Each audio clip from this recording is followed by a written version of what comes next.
Nandito na naman ulit tayo at nakita nyo na naman ang pangit na pagmumukha ko. At habang hindi matuloy-tuloy ang aking long ride papuntang Kavyang, eto muna ang gawin natin. Eto na ulit tayo.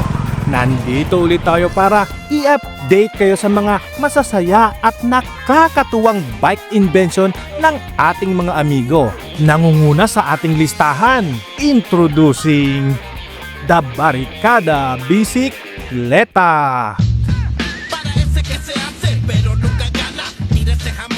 Perfect for blocking the road, blocking your ex, and blocking your responsibilities. Hindi ka man mabilis, at least may silbi ka, pangharang sa mga rallyista.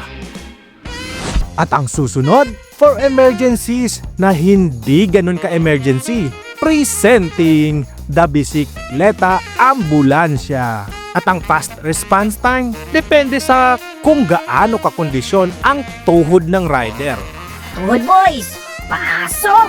O eto malupit. Welcome to the future of cycling technology. Tecnologia! Tecnologia! The Fixie Quad Cycle.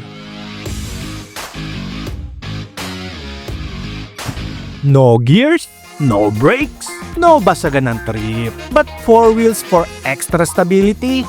Nice! At kung sakaling sumemplang ka, style pa rin. Behold! The Walking Bicycle. Para sa mga gustong magbike pero nag-iinarte ang katawan at gustong maglakad. Every pedal, isang hakbang. Every hakbang, isang kahihiyan. But don't get me wrong, dahil nothing wrong sa invention ni Manong. Lupit nga eh. O eto matindi.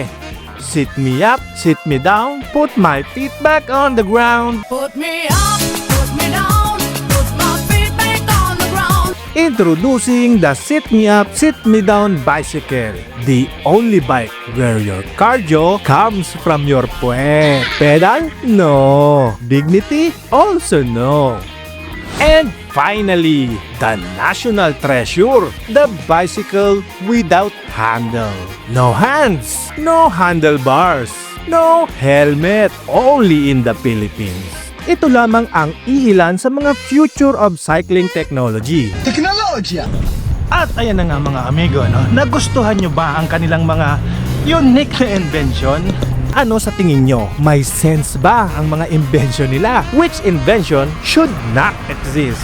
At ito nga po pala si Jeff Breeze. Maraming salamat sa panonood. And ride safe, mga siklista.